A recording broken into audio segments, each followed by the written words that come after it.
बिस्मिल्लाहिर्रहमानिर्रहीम। नाज़रीन अस्सलाम वालेकुम। मैं आपका मेज़बान साबिक शाकिर वफाकी दारुल हुकूमत इस्लामाबाद से कुछ ताज़ा तरीन इत्तलात और हम अपने आपसे शेयर करते हैं। खबरों की भरमार है क्योंकि वफाकी दारुल हुकूमत इस्लामाबाद, रावलपिंडी, लाहौर, अटक सब के सब आबाद हो चुके हैं और दुबई में भी पाकिस्तान के फैसले हो रहे हैं, लंदन में भी हो रहे हैं, वाशिंगटन में भी हो रहे हैं, न्यूयॉर्क में भी हो रहे हैं। हर जगह पाकिस्तान ही पाकिस्तान की आवाज़ें हैं और तमाम के तमाम जो हमारी सियासी क़यादत है, पॉलिटिकल अशराफिया, क़यादत तो नहीं कहना चाहिए, पॉलिटिकल अशराफिया जो है वो हमारी बैरून मुल्क अहम फैसले करने की कोशिश कर रही है। जबकि जो सबसे अहम प्लेयर हैं वो हैं कैदी नंबर 804 इमरान खान साहब। वो अटक जेल में मौजूद और वो भरपूर किस्म की तैयारियां कर रहे हैं, इलेक्शन की तैयारियां कर रहे हैं, इलेक्शन की स्ट्रेटजी वहां बैठ के तैयार कर रहे हैं, अपनी पार्टी को कैसे बचाना है और अपने लिए रास्ता कैसे हमवार करना है। बहुत सारी खबरें हैं। जो सबसे इंपॉर्टेंट खबर है वो तो हाजी नवाज शरीफ साहब की लुटिया डूब गई और उसको किसने डुबोया ये जरा डिस्कस करते हैं। लेकिन पहले इंपॉर्टेंट खबरें, उससे ज्यादा इंपॉर्टेंट खबरें ले। एक तो मुलाकात है मोहम्मद अली दुरानी साहब की, मुलाकात हुई है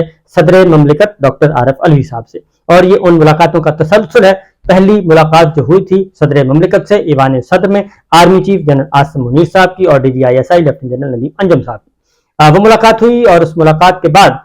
फिर एक सिलसिला चल निकला और उस वक्त ये तासुर लिया गया कि वो मुलाकात इंतखाबात से मुतालिक है कि सदर ममलिकत इंतखाबात की तारीख न दें और ऐसी ऐसी बातें सामने आई। लाइक माइंडेड जो थे उन्होंने ऐसा प्रोपेगेंडा किया कि ऐसे लगा कि जैसे सदर ममलिकत को बाकायदा तौर पर वहां पर मुर्गा बनाया गया है, उनको डंडे मारे गए हैं, उनकी बेइज्जती की गई है, इस तरीके से। हालांकि ऐसी कोई बात नहीं थी। वो इंतहाई अहम नौइयत की, संजीदा नौइयत की मुलाकात थी ताकि पाकिस्तान में सियासी बहरान और मुआशी बहरान खत्म किया जा सके और पाकिस्तान एक पुरअमन इलेक्शन की तरफ चला जाए। तो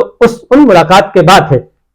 वो पहली मुलाकात थी क्योंकि उस वक्त ईवान सदर की बत्तियां गुल कर दी गई थी और चौथा फ्लोर जो है वहां से सब स्टाफ को वहां से हटा दिया गया था और सिर्फ 3 बड़े वहां पर मौजूद थे और अगर कोई चौथा था तो वो भी इन्हीं के साथ, लेकिन 3 बड़ों की तो मुलाकात थी और कोई चौथा वहां पे मौजूद नहीं था इस मुलाकात में। बहरहाल उसके बाद मोहम्मद अली दुरानी साहब की मुलाकात फिर आगे हुई। दोबारा मोहम्मद अली दुरानी साहब की फिर अगली मुलाकात सदर ममलिकत से हुई और उन्होंने भी इस बात की तस्दीक की कि उनकी मुलाकात उसी आर्मी चीफ और प्रेसिडेंट की जो मुलाकात हुई थी उसका ये तसलसल है। उसके बाद फिर आज एक और मुलाकात हुई है और वो मुलाकात सदर ममलिकत से मोहम्मद अली दुरानी साहब की हुई है। ईवान सदर ने इसकी तस्दीक की है और ये भी सियासी सूरत हाल के बारे में ही मुलाकात थी। इसमें एक बार फिर बता दूं कि पाकिस्तान तहरीक इंसाफ और इमरान खान साहब इस वक्त अहम तरीन प्लेयर हैं और उनको इग्नोर नहीं किया जा सकता। उनके बगैर ना ही इलेक्शन शफाफ कहलाएंगे और ना ही ये सिस्टम आगे बढ़ सकेगा।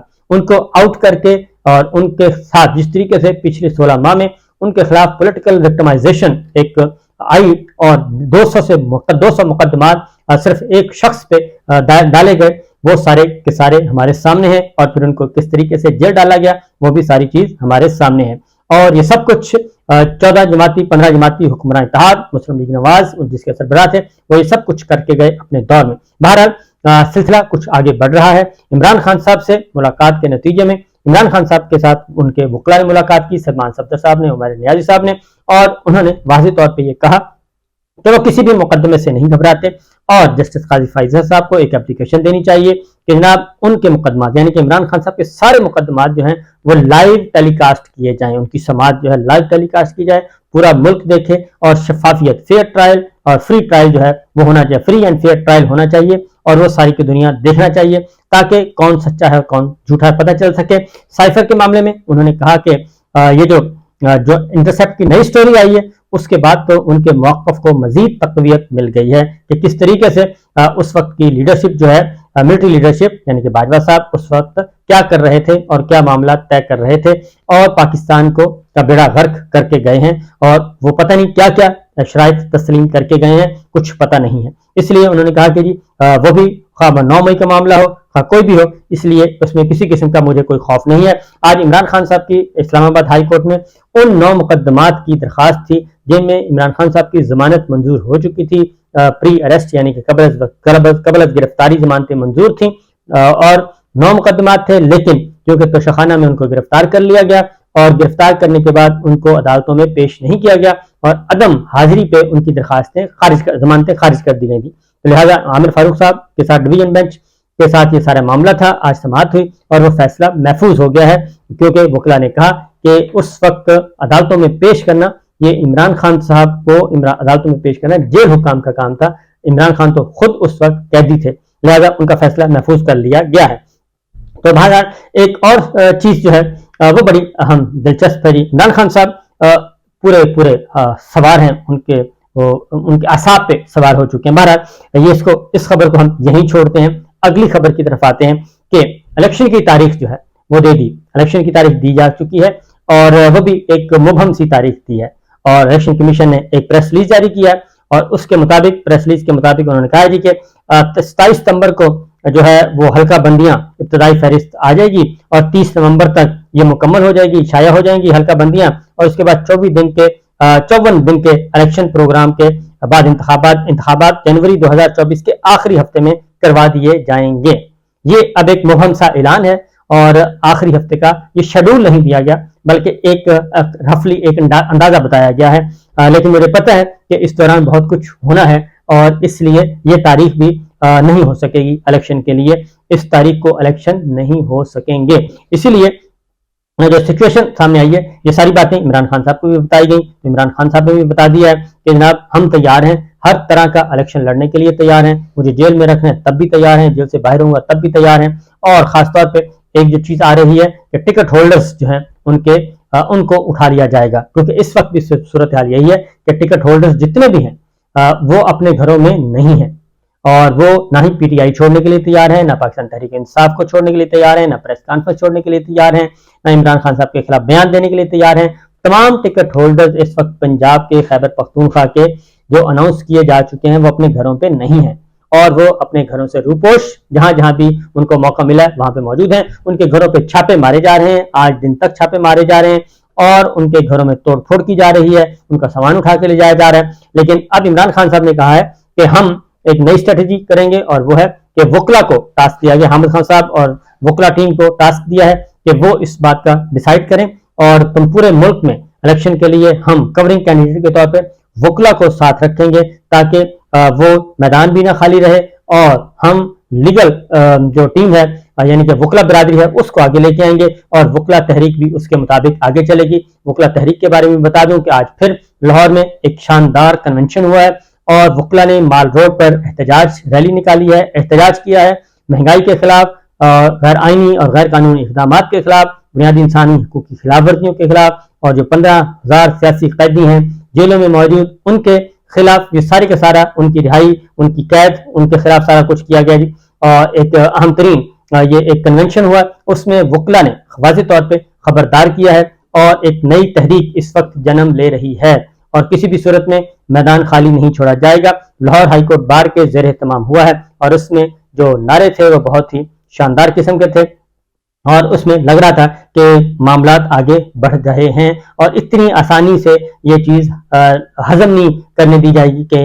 एक बहुत बड़ी पॉलिटिकल पार्टी को साइड पर रख दिया जाए और 90 दिन से तजावुज करके इंतखाबात को एक तवील दौरानिया का निगरान सेटअप लाया जाए, ये शायद चीजें पूरी ना हो सकें। ये भी सूरत हाल हुई है। और दूसरी जानिब अब आते हैं बड़ी जो खबर है जी, वो है नवाज शरीफ साहब की वतन वापसी का मामला। और नवाज शरीफ साहब की वतन वापसी बड़े ज़ौक शौक से किया गया था जी, उठान आई थी। 21 अक्टूबर का अनाउंस किया गया था। पहले तो जो आइडियल टाइम था वो शहबाज शरीफ साहब जो वजीर आजम थे, अपने भाई पंजाब में उनकी हुकूमत, मरकज में उनकी हुकूमत, और उस वक्त आइडियल टाइम था उनके लिए। लेकिन उस वक्त नवाज शरीफ साहब को पाकिस्तान नहीं आने दिया गया और वो किसने नहीं आने दिया? उनके भाई ने नहीं आने दिया और पंजाब हुकूमत ने नहीं आने दिया, दोनों तरफ से, यानी कि खानदान ने ही इजाजत नहीं दी, पूरी काबीना अपनी थी। जरदारी साहब कहते रहे नवाज शरीफ साहब को कि जनाब आप पाकिस्तान वापस आए। जब मरीम साहिबा ने कहा कि जरदारी साहब को कि अंकल हमने बाबा को दोबारा बनाना है वजीर आजम, तो जरदारी साहब ने कहा था कि पहले तो बेटा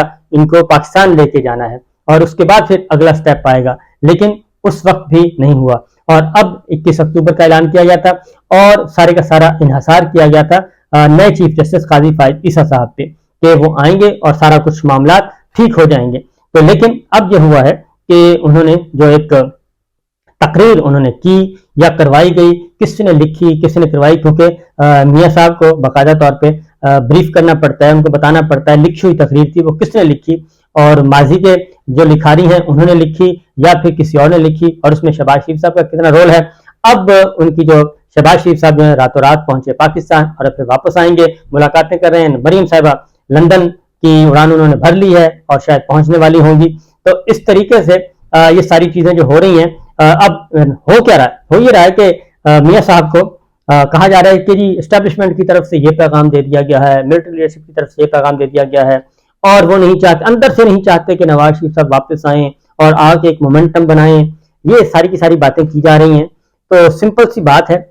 میاں صاحب نے ایک تقریر کی، میاں صاحب ایک خمینی کے طور پہ، امام خمینی کے طور پہ واپس آنا چاہتے ہیں، نیلسن منڈیلا کی طرح واپس آنا چاہتے ہیں۔ تو ان کو صرف یہی بتایا گیا ہے کہ آپ سزا یافتہ ہیں، آپ مجرم ہیں، آپ ایبسکونڈر ہیں، مفرور ہیں، تو اس لیے یہ آپ ذہن میں رکھیں اور اس کے اکارڈنگلی آپ کسی کے احتساب کی بات کریں۔ آپ ایک خود جو سزا یافتہ شخص ہے وہ کیسے ایک آرمی چیف، ایک ڈی جی ISI اور سٹنگ ججز اور سابق چیف جسٹس صاحبان اور پوری جوڈیشری کو جیل میں ڈالنے کی بات کر سکتا ہے؟ تو یہ جس نے بھی تقریر لکھ کے دی ہے وہ خود سوچے، کیونکہ حقیقت یہ ہے، جو اندرون خانہ کی رپورٹیں ہیں وہ ہے کہ شہباز شریف صاحب جو شہباز کیمپ ہے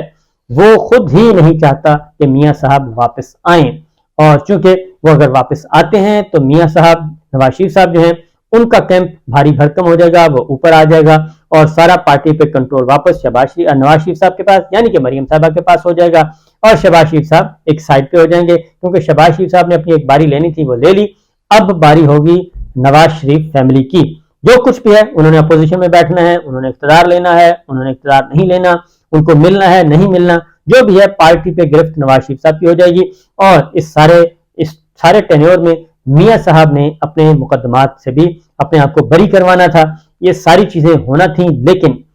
کسی اندر کے، وہ کہتے ہیں گھر کا بھیدی لنکا ڈھائے، بلکہ گھر کا بھیدی نہیں، گھر کے مخبر نے یہ لنکا ڈھائی ہے اور اب ان کی واپسی مشکل ہو گئی ہے۔ اور اس کی وجہ یہ ہے کہ حالات و واقعات ایسے ہیں کہ الیکشن بھی ڈیلے ہو گئے ہیں، جنوری میں الیکشن ہوں گے، تو وہ میاں صاحب آ کے اکتوبر میں کریں گے کیا؟ اکتوبر کے بعد نومبر ہے، دسمبر ہے، جنوری ہے، اور جنوری میں بھی الیکشن ہونے ہیں یا نہیں ہونے؟ اس لیے جناب ہنوز دلی دورست، سارے کے سارے پلان، سارے کے سارے معاملات دھرے کے دھرے رہ گئے، اور واپس معاملہ پہنچ چکا ہے کہاں پہ؟ پاناما ججمنٹ پہ واپس پہنچ چکا ہے، اور وہیں سے سلسلہ شروع ہوگا، کیونکہ میاں صاحب بھی چاہتے ہیں کہ میں جب واپس لینڈ کروں تو پھر میں وہ کچھ کروں جو میں ماضی میں کرتا رہا ہوں، تو ایسا کوئی چانس نظر نہیں آ رہا۔ عمران خان صاحب ہر وکٹ پہ، ہر میچ پہ، ہر گراؤنڈ پہ کھیلنے کے لیے تیار ہیں، اور ہر کسی کے لیے کھیلنے کے تیار ہیں، لیکن یہ سارے اف اور بٹس کے ساتھ لگے ہوئے ہیں، پلاننگز کر رہے ہیں۔ اجازت دیجیے، اللہ حافظ۔